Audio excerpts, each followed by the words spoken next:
Archaic Records. Hey, what's up, everybody? It's Archaic Records here with you again. My name is Jamie, coming to you from Nashville, Tennessee. And today we're going to go back to 1970 to take a look at the third studio record by British music, fashion, and pop culture icon Mr. David Bowie. Of course, David Bowie's third record was called The Man Who Wasn't There.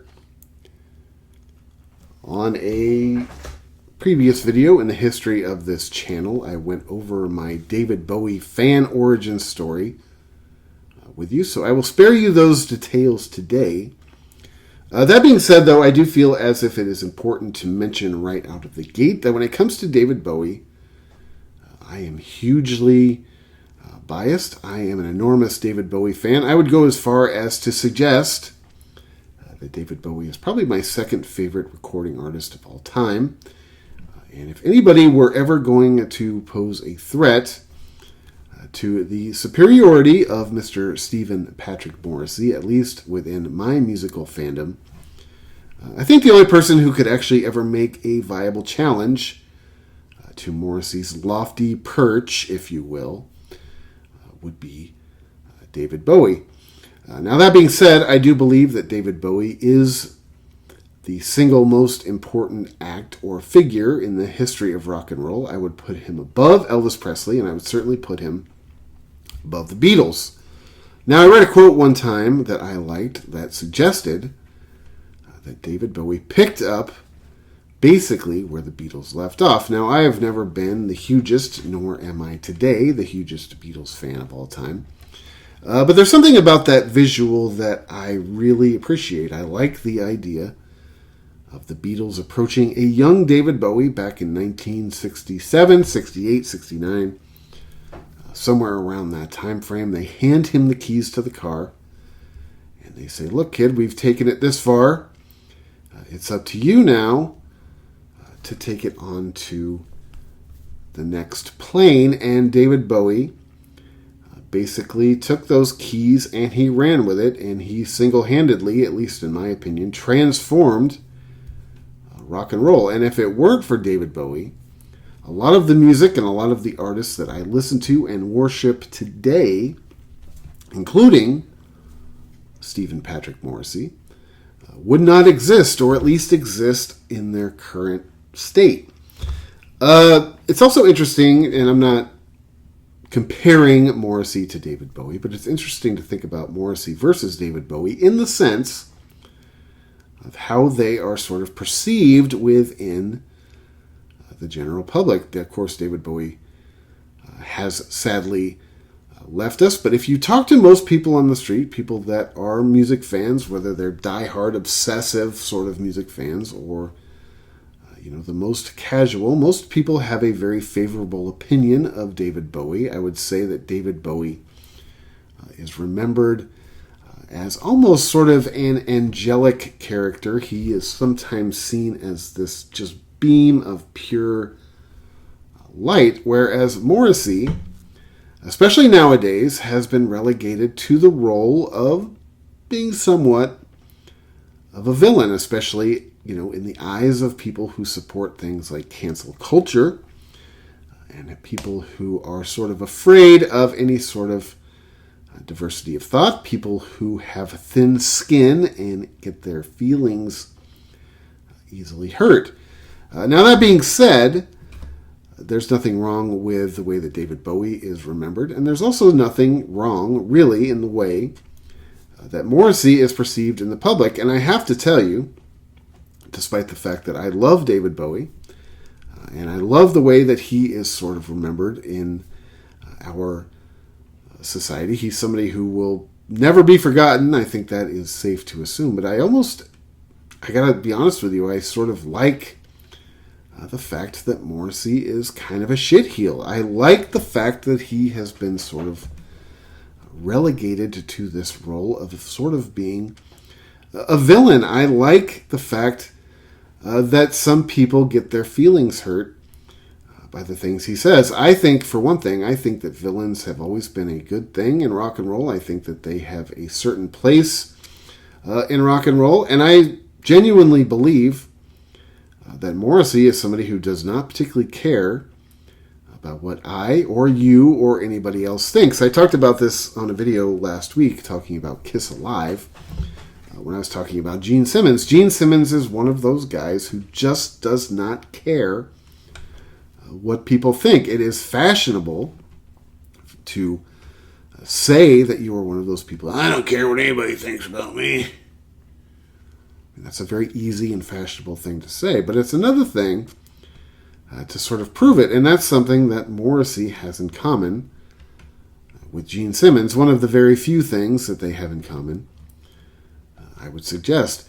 But I like the fact that Morrissey is sort of a villain. I like the fact that he is unpersuaded by what people think. I like the fact that he doesn't necessarily have the highest opinion of humanity, at least high enough opinion to sort of change who he is. I like the fact that he ruffles feathers. I like the fact that he offends, pussies. And again, I'm not necessarily comparing Morrissey to David Bowie, although I do think that Morrissey is better than David Bowie, arguably the only artist of all time better than David Bowie. I actually had this conversation with somebody earlier this week through my job. He's somebody that I see on I see fairly often. He is somebody who has musical opinions that I have a tremendous amount of respect for. He and I completely geek out on music every chance we get to see each other. But we were having this debate about David Bowie, and I mentioned the fact that I thought that Morrissey was better than David Bowie because Morrissey is my favorite artist of all time. And he was sort of aghast that I would even make such a sacrilegious statement, and he basically was like, "Are you telling me that you think Morrissey's better than David Bowie?" It's like, I am. Yes, sir. Now, more important, I don't know about that, because I do think that David Bowie is the single most important figure in the history of rock and roll, especially when it comes to the little corner within the musical universe that I sort of tend to inhabit. Without David Bowie, I do believe that a lot of the artists that I listen to and love to this day would never have existed in their current state, or at least in the state that they were most well known. Anyway, let's get into this record just a little bit. This record was released on November 4th, 1970. It was produced by Tony Visconti. This is a record that I think is very much underappreciated, if any music is underappreciated by David Bowie. It's usually only underappreciated within the confines of his own catalog, which I do think that this record is, within the David Bowie catalog, is tremendously underrated. Of the first three records, this is easily my favorite of the first three records. And I talked a little bit about the Space Oddity record on a video earlier in the history of this channel, and I really love the 1969 David Bowie record as well. But this one I actually think is much better. This, of course, is a big leap away from David Bowie's second record, as it would be a big leap from this record into Bowie's next record, Hunky Dory, which to me is, man, if Hunky Dory isn't my favorite Bowie record, it is definitely in the top two or three. It's usually either my favorite or second favorite. But that being said, I think that is sort of why this record tends to be a little bit overlooked, at least in my opinion, because, of course, it comes out after Space Oddity, which has the iconic song Space Oddity, which I would make the argument is still one of David Bowie's greatest songs of all time, despite the fact that it's so well known. And then this record, of course, precedes Hunky Dory, which takes David Bowie's career into a whole new trajectory. So I feel like historically this record is just sort of left, kind of just standing by itself, underappreciated, under-talked about, and, perhaps, like I said, within the confines of the David Bowie catalog, And you can't really make the argument that David Bowie is underrated or underappreciated, but this record within the catalog, to me, it really is. Of course, this was the first record in David Bowie's catalog that would feature Mick Ronson and Mick Woodmansey. Of course, these are two guys who would eventually go on to join the Spiders from Mars band.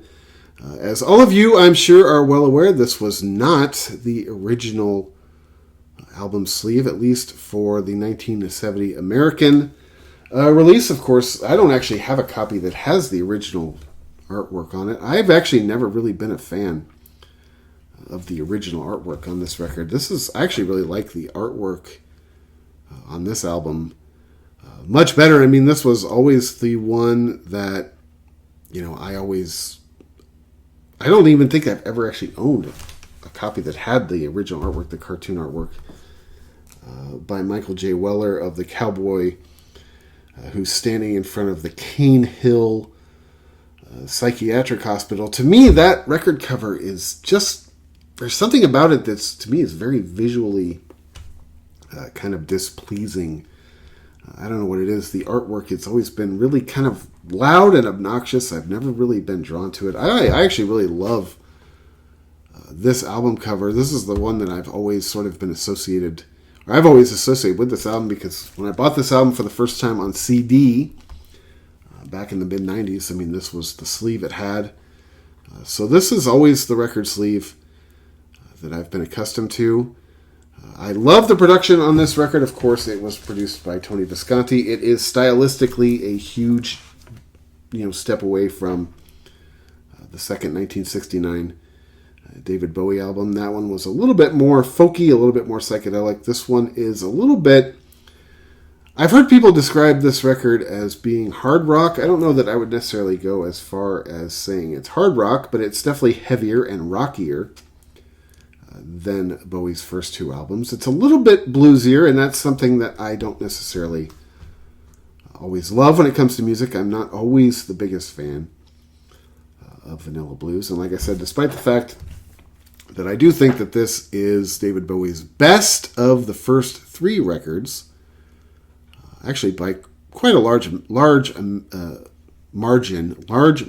I would suggest. Even though I really like the first two records a lot, this one to me is much better. But in ranking all of David Bowie's catalog as one big body of work, this one to me would probably still sort of be kind of a middle of the packer.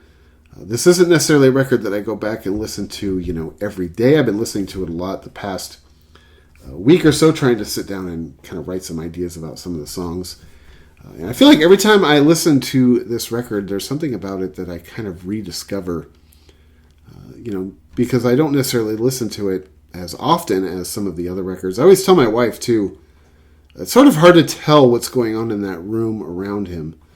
But I always tell my wife my dream house would sort of look like the room in which David Bowie is posing for this picture. Now, obviously, it's sort of a limited view of what's going on in the picture, but I've always really been drawn to this artwork. Like I said, I think it's way, way better than the original sort of cowboy cartoon by Michael Weller. No disrespect, but I just have always liked this one a lot better. The first song on this record starts off side one. Is a song called The Width of a Circle. I really like this song a lot. This is a big, epic 9-minute song to sort of kick off the record. I've said this before on this channel. I'll say it again. I don't necessarily have the hugest love affair for songs that tend to be that long, generally speaking, but this song to me holds my attention the whole time. I think to me that is really the challenge when it comes to long songs, at least for me, in my sort of limited intellectual capacity, is it's more of a challenge for me to keep my interest in a song that's that long than anything else. It's not necessarily that I'm anti the idea. It's hard for me to sort of I don't know if it's an attention deficit situation or not, but to me, this song is basically about the inner struggle between what you perceive to be good and evil. I think the character in this song, is brought up in a religious setting. he fears God and he fears God's retribution. At the beginning of the song describes life, as quite appropriate to his upbringing, quiet, modest, respectful, perhaps a little bit boring, but it all sort of falls in line with the way that he was raised. At a certain point in this song, however, he discovers a monster sleeping next to a tree, and in short order basically realizes that the monster is him, and the monster sort of represents all of his deepest, darkest desires, which include, homosexual encounters, drug experimentation, and the such. And basically, after a very short sort of interdialogue, the narrator decides that he's going to indulge himself in sort of his, dark desires. The song eventually goes into what I perceive to be, at least, a relatively graphic retelling of a homosexual encounter. I've heard it said that that's basically what the title of the song, "The Width of a Circle," is, implying necessarily, or it's what it's alluding to, is, a homosexual encounter between David Bowie and another gent. Of course, at the end of the song, the narrator ends up going to hell for his indiscretion. I really love this song. I think it's a great way to start off the record. It's a little bit graphic in some ways as far as I'm concerned, but I really like this song a lot. The next song after that is a song called "All the Mad Men." I really love this song. This is one of my favorite songs, probably in the first 3 albums of David Bowie's catalog.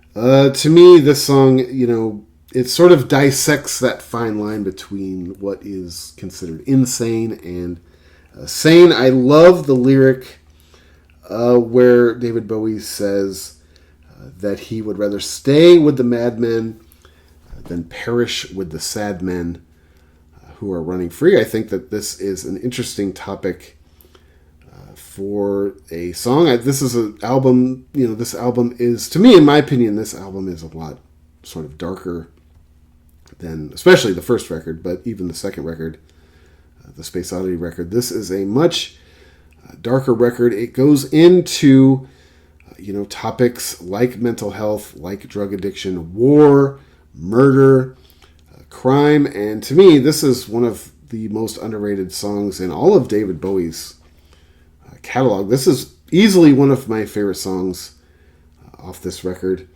The third song on this album is a song called "Black Country Rock." This song is okay. This isn't necessarily one of my favorite songs on the record. It is, I would make the suggestion, it is one of the more well-known songs on this record, but it isn't necessarily one of my favorite. It has never really been a song that really stuck to me.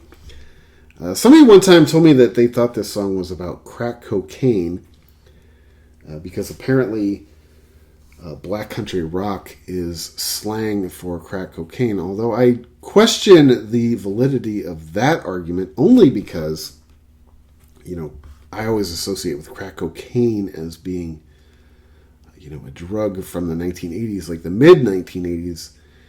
At that, now, of course, David Bowie in the 70s was, he was no stranger to cocaine throughout a lot of his career, but I don't necessarily think that the song Black Country Rock I don't think it's about crack cocaine, because I don't think it was a prevalent thing back in 1970. I've also heard people say that this song is sort of an ode to Mark Bolan, based on the sort of his vocals and his sort of delivery in the song. I could see that. This isn't necessarily my favorite song of all time. I'm sort of a casual Mark Bolan fan, I hate to tell you. But I don't necessarily think that he is, the greatest thing of all time. Nor do I think that this song is necessarily the greatest thing of all time. Black Country Rock, it's okay. To me, there's a couple songs on this record that I think are less than others. And that's one of them as far as I'm concerned. Side 1 ends with a song called After All. Oh man, this is one of my favorite songs on this entire record. Definitely a huge step up from Black Country Rock. To me, this song is about the futile and temporary nature of life. How insignificant we are in the grand scheme of things. Is this song, to me, this song raises the question to me, is this song basically about, mortality? Is it embracing mortality? Does it represent a fear of mortality? But, it has a very sort of sad and dark tone, especially if you consider the idea, if you consider the futility or the temporary nature of human life and the things that we are going through today, no matter who we are, where we are, what we're going through. In 100 years, none of this will matter to the people who are living on the planet then. I mean, today could have been the greatest or worst day of my entire life. But 50 years from now, it's not going to make any difference. Now, when you're living in the moment, it's not always easy to remember that. But if you think back, or if you think about life in, that sense, of course, this song is extremely dark. It's extremely sad. You try not to necessarily, walk through every day of your life, dwelling on the fact that you are nothing more than a grain of sand. But at the end of the day, that's sort of what this song is conveying. And if you look at the history of the planet, and I'm certainly no scientist, clearly, but if you look at the history of the planet, I mean, even the entire human experience on this planet is like nothing when it comes to the timeline of this planet. So your individual life and my individual life it's not even anything. It's like half of a blink of an eye in basically the history of this planet. And I think that that's what this song is talking about. But what I can't figure out, like I said, is the song embracing it, or is it fearful of it? Should you feel comfortable with your mortality? Should you fear your mortality? Should you feel as if you haven't accomplished enough? Have you felt as if you've accomplished too much? I mean, these are all the questions that I ask every time I hear this song. This has to be one of my favorite songs on the entire record. Side 2 starts off with a song called Running Gun Blues, another one of my favorite songs on the record. Now, obviously, this is the beginning of Side 2, and After All ends Side 1, but these two songs flow together beautifully and sort of disturbingly at the same time. To me, this song is, the way I interpret this song is it's basically about, because of the time frame in which this song came out, I picture this song being a Vietnam era soldier who is basically very proud and boastful of his military accomplishments, including his body count. This song has very graphic lyrics, almost like borderline horrific, dare I say, almost like borderline like sort of death metal lyrics. If you go back and you listen to, and I hope you don't for your own sake, but you go back and listen to like bands like Cannibal Corpse and Deicide and Suffocation and all that stuff that's not very good, at least in my opinion. I mean, some of the lyrics to Running Gun Blues are up there with any of those sort of bands. And I know that, of course, with the death metal thing, I'm not a big fan of it, as I've mentioned before, but I love this song. To me, this song also talks about how maybe the soldier plans on taking some of this trained behavior out into the general public. It talks about how the war has ended basically by left-leaning politicians and protesters, and the urge that this soldier has to go and take action, violent action, out on the general population. It's an interesting. Now, I'm not somebody who ever served in the military. Nor am I somebody who ever really seriously contemplating serving in the military. But it's interesting to think about. I have uncles and I had grandparents who were, and my parents were basically sort of end of the Vietnam era. It's interesting to think about What it must have been like to be a veteran of a foreign war, especially something as horrific as World War II, perhaps even if, especially if you were a combat soldier. You go out there, Vietnam, any of these places, and you go out there and you're expected to kill people and behave and act in a certain way, and then they dump you after that your service is over. They dump you back in society, and you're expected just to sort of reintegrate yourself back into the norms of society. It must be something that is just such a weird thing to come back to after being expected to go out and kill people. Now, I don't have any personal experience in the military, like I said, but I can't imagine being put in that position of, like, say, going to Vietnam around 1970 and, doing the things that it's talked about in this song, and then coming back to America after your service is over and, running the the local Western Auto in your hometown. It must have been something that is really hard to kind of at least it's hard for me to wrap my brain around. But I love this song. Of all the songs on this record, this is definitely one of the most snug, at least in my opinion. The next song after that is Savor Machine. To me, this song is very science fiction. Prophetic also, considering it came out in 1970. To me, I interpret this song as sort of being lyrically, to me, kind of about the internet and how it has become our savior machine, how we have been conditioned and trained and taught in our lives that we can't possibly exist without it. And in some cases nowadays, it's weird to think that we can't live without it. I mean, I have a job that isn't necessarily the most important or high-tech job in the world, but based on what I do for a living, I can't do my job. I can't go to work and do my job without the internet, at least right now. And basically, I have to have a smartphone. And it's how I feel like this song relates to today, because the internet has basically become our savior machine. We've been taught and conditioned that we can't live without it. It's almost like a god type figure. And I grew up in the 80s. I remember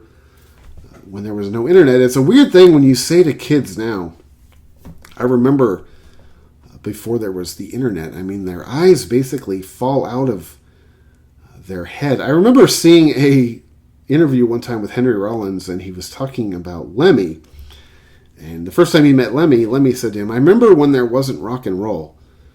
And Henry Rollins said that there was something very simple but yet very baffling about that statement, saying, "I remember when there wasn't rock and roll." That's such a weird thing to remember. And now I feel like that when I tell kids, young kids, high school kids, college kids, I remember when there wasn't the internet. They can't even fathom what that world must have been like. Somebody told me one time, too, they thought this song was about communism and Joseph Stalin. In the song, he mentions President Joe. And the Savior Machine basically being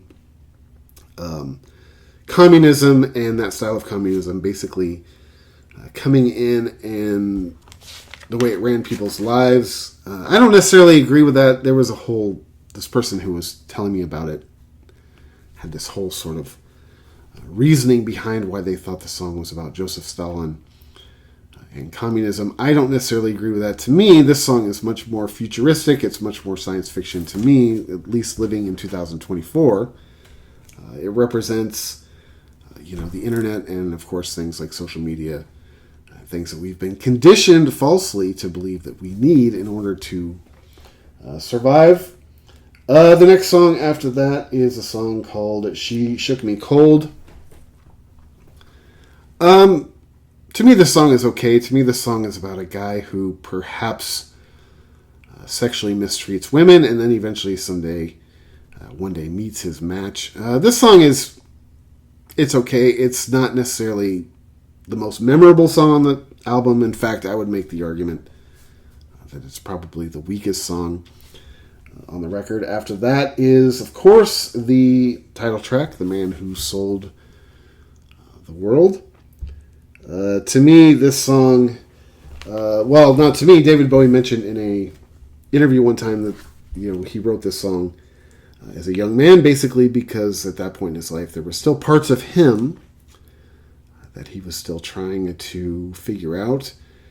That he's, saw a comment one time that I liked that somebody said, this is basically a song about looking at yourself and, being at an age where you're still able to sort of surprise yourself, proving that you don't know everything even about yourself. I think that's something that everybody can relate to. I mean, I feel like, I hope at least, I'm always changing. We are all always changing. Human beings aren't static.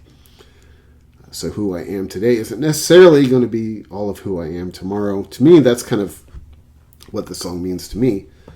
It isn't necessarily, it is about, being young and still putting pieces of yourself together, finding out things about yourself. But that is a lifelong adventure as far as I'm concerned. Of course, in 1993, this song had some fresh life breathed into it through the help of Nirvana and their MTV Unplugged special. A special I remember watching on MTV the night it broadcast. I went over to my friend Tim's house while I was still in high school, and he and I watched it together. That is the first time I do remember hearing this song. Of course, I was familiar with who David Bowie was in 1993, but I wasn't necessarily an active purchaser of Bowie records at the time, so I remember when I first heard this song, The Man Who Sold the World, it was through Nirvana, and I liked the Nirvana version that was played on the MTV Unplugged special. I remember